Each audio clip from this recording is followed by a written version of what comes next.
Saying no to my brother-in-law turned me into the family villain. Have you ever done what you thought was the right thing, only to become the villain in your own family's story? That's what happened to me. I said no to my brother-in-law just one time, and now I'm looking at the holidays with a family that seems to think I'm completely heartless. It was a single word, a simple boundary. But that one word started a firestorm I'm still trying to get through. Here's how it all went down. Before what I now call the incident, our family felt like something straight out of a feel-good movie. My husband, Tom, and I have been married for over 10 years. We're planners. We budget, we save, and we have 5- and 10-year plans. I know, it might not be the most exciting way to live, but after growing up with a lot of financial instability, building a secure future for our 2 kids is the most important thing in the world to us. Tom's family is different. They're amazing people, so full of life and spontaneity, but they live completely in the moment. His parents are generous to a fault, and his younger brother, Kevin, is the definition of a free spirit. Kevin's married to a sweet woman, Sarah, and they have a young daughter. He's always been the fun uncle, the one who shows up to a barbecue with some new gadget he just had to have, or with stories about a weekend trip he decided to take on a whim. My relationship with Kevin was always great. He felt like the goofy little brother I never had. We'd team up in board games against Tom and Sarah, I'd listen to his wild business ideas, and he was always the first to offer help if we were moving furniture or needed an extra hand with the kids. We genuinely loved having him around. The guy has a huge heart and an even bigger personality.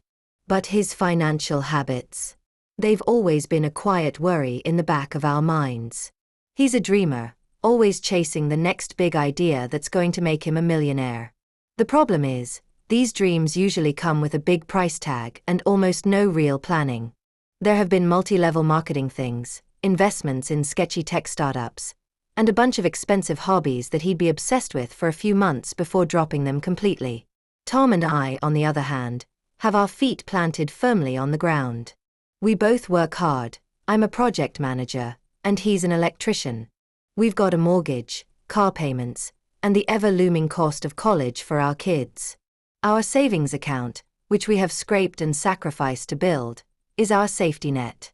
It's for emergencies, for our kids' futures, and for a retirement we hope we'll get to enjoy someday. It has never been a slush fund for risky business ventures. The family dynamic used to be so easy. We'd have Sunday dinners at my in-laws, with the house full of laughter and everyone talking over each other. Holidays were loud, chaotic, and happy. We were a unit. Or at least, I thought we were. I was comfortable and felt like I really had a second family with them. I never ever imagined that one financial decision could wreck that illusion, that it could somehow twist me from the responsible sister-in-law into a cold, heartless money hoarder. I was just living my life, totally unaware that I was one no away from becoming the family villain. It all kicked off on a Tuesday night in late September. The leaves were just starting to change, and you could feel that crispness in the air that meant the holidays were coming. I was in the kitchen making dinner, the kids were at the table doing homework, and Tom was on his way home. My phone buzzed. It was Kevin. "Hey, you got a second?" he asked, his voice buzzing with more excitement than usual. "Sure, what's up?" I said, stirring a pot of sauce. He just launched right into it. It was another brilliant idea, but this one, he swore, was different. I can't miss opportunity to invest in a friend's new app. It was a social media platform for pet owners that was, in his words, guaranteed to be the next big thing. He was talking a mile a minute, throwing out buzzwords like disruptive technology, first mover advantage, and pre-seed funding. I listened patiently, nodding along even though he couldn't see me. I'd heard speeches like this before. But then came the part that was new. "So, here's the thing," he said, his voice dropping just a bit. "The buy-in is a little steep. I've got most of it, but I'm coming up a little short. I was hoping you and Tom could help me bridge the gap. We're family, right?" My hand just froze over the stove. A knot started to form in my stomach. "How much are we talking about, Kevin?" He hesitated for just a second. $20,000. The number just hung there in the air, sucking all the warmth out of the room. $20,000. For us, that isn't bridging a gap. That's a huge chunk of our emergency fund. It's a year of college tuition. It's the new roof we know we're going to need in a few years. It was not a casual loan. Wow, Kev, I stammered. That's a lot of money. I know. But it's a loan, obviously. I'll pay you back with interest as soon as the first funding round closes. My buddy says it should be 6 months, tops. This is the one, I can feel it. This is going to change everything for me and Sarah. I told him I had to talk to Tom and that we'd call him back. My heart was pounding. When Tom got home, I laid it all out. He just sank into a chair at the kitchen table, running a hand over his tired face. We didn't even need to discuss it. We both knew the answer.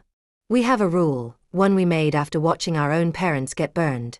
Never loan money to family or friends if you aren't prepared to lose it completely. And we could not afford to lose $20,000. It wasn't just the money, either. It was the principle. We knew Kevin's track record. His entire history was filled with financial oopsies. We wouldn't be helping him, we'd be enabling him. Tom made the call. He was gentle, but he was firm. Kev, we love you, man, but we can't do it. We have our own financial goals, and we just can't take that kind of risk right now. There was a long, cold silence on the other end. Oh, Kevin finally said.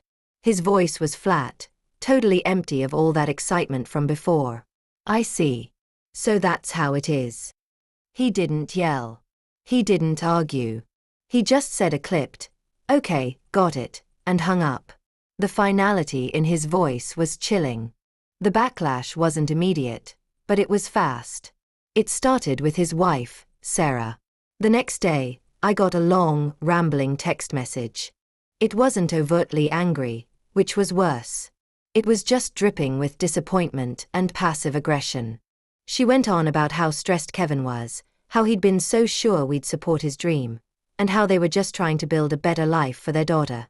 The subtext was loud and clear. You have the money, and you're hoarding it while we struggle. You betrayed us. Then came the call from my mother-in-law. Again, not direct anger, just this tone of deep, sad concern. I just heard Kevin's wonderful new project fell through, she said, her voice full of fake sadness. It's such a shame. He was so excited. I just worry about him. It's so hard when you feel like you can't count on family. The story was being written, and I was the bad guy. I was the cold, selfish sister-in-law who crushed her brother-in-law's dreams. The fact that my husband was a 50-50 partner in this decision was conveniently ignored. I was the one who worked with finances, so it had to be my fault. I was the one holding the purse strings. The whispers started, and the family group chat, which used to be full of funny memes and kid pictures, went dead silent whenever I posted. The tension just simmered for weeks, this toxic undercurrent to every short conversation. But I had no idea it was all just the warm-up for the main event, Thanksgiving. Thanksgiving at Tom's family's house had always been my favorite. The house would be packed with people, smelling like turkey and pie, with football on the TV. It was pure, chaotic joy. This year, it was my own personal nightmare. The second Tom and I walked in with our kids, a hush fell over the living room. It was just for a second, but it was so obvious. The smiles we got were tight. The hugs were stiff. Sarah barely even looked at me and kept herself busy in the kitchen. Kevin just gave me a short nod from across the room, his eyes so full of resentment it felt like a physical thing. I tried so hard to act normal. I helped set the table, I told my mother-in-law the decorations were lovely, I tried to make small talk. It was like trying to swim through mud. I'd ask a question and get a one-word answer. I'd tell a funny story about my kids and get polite, blank stares. I was a complete outsider in a room full of people I used to call my family. It all came to a head at the dinner table. We were all sitting down, the turkey glistening in the middle of the table. My father-in-law stood up to make his usual toast. He raised his glass. "I want to make a toast," he started, his eyes scanning the table before they landed, very deliberately, on me. "To family. To those who understand that family is about support. About lifting each other up. About being there for each other through thick and thin. No matter the cost." He hit the word cost, with a hard stare right at me. My mother-in-law nodded like it was a sermon. I saw other eyes dart in my direction. My face was on fire, and it had nothing to do with the oven. It was a public shaming. Right there, in front of everyone, I was officially the villain. I could feel their silent judgments. "Heartless. Selfish. You abandoned him." I just stared at my plate, my appetite totally gone. Tom squeezed my hand under the table, a little signal that we were in this together, but it didn't do much to stop the feeling of being completely alone. The rest of dinner was a blur. All I wanted was to disappear. When we finally left, the goodbyes were just as cold as the hellos. Driving home in the dark, our kids asleep in the back, I finally let myself cry. It was clear I hadn't just said no to alone. I had said no to my place in the family. The weeks after that Thanksgiving were some of the hardest of my life. I was just drowning. Drowning in guilt, confusion, and this deep, aching sadness. I replayed that dinner, that toast, every single cold shoulder, over and over in my head. Was I wrong? Was I really the heartless monster they made me out to be? That guilt, I've since learned, is pretty common when you set boundaries with family. It's a sign you're breaking old habits of trying to please everyone. But knowing that didn't make it any easier. The weight of their disapproval felt huge, like I had a giant V for villain stitched on my sweater. I started second-guessing myself. Maybe we should have just given him the money. I mean, what's $20,000 compared to family peace? But then, late at night, after the guilt wore off, something else would bubble up: anger. I was angry that I was put in that position. I was angry that my perfectly reasonable no was twisted into something cruel. They had asked us to risk our own family's security for a gamble, and when we refused, we became the bad guys. It just felt so unfair.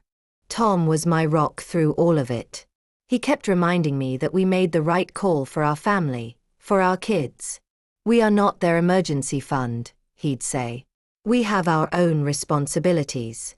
He was right, but the emotional mess still felt like it was mine to carry, since the family had clearly decided I was the one to blame. The dread was real. Christmas was coming, and the thought of another holiday get-together made me feel sick to my stomach. My turning point came about 2 weeks before Christmas.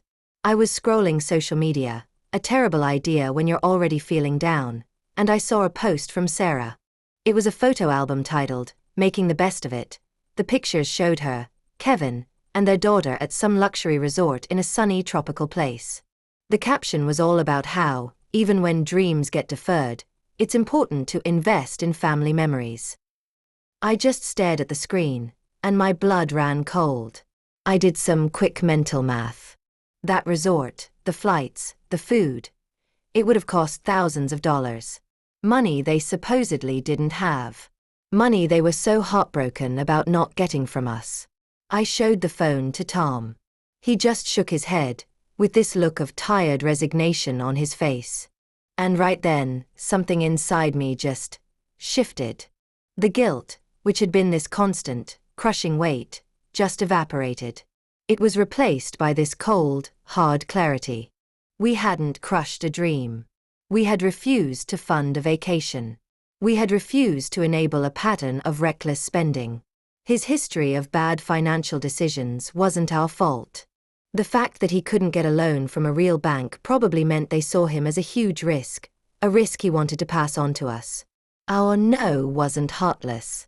It was necessary.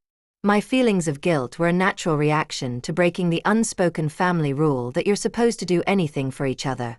My healing started when I saw that guilt not as a sign I'd failed, but as a sign I was growing.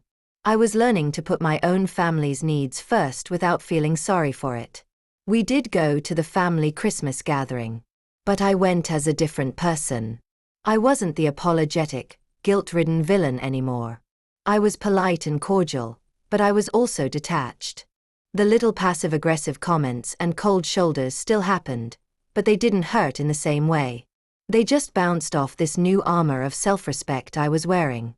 When my mother-in-law said loudly how some people were just so lucky to be able to afford nice things, I just smiled and said, "We've worked very hard and been very careful," and changed the subject. I didn't justify. I didn't explain. My no was a complete sentence. The relationship with Tom's family isn't what it used to be. It's been permanently changed. There's a distance now, a formality that was never there before. The easy laughs have been replaced by a polite, careful tension.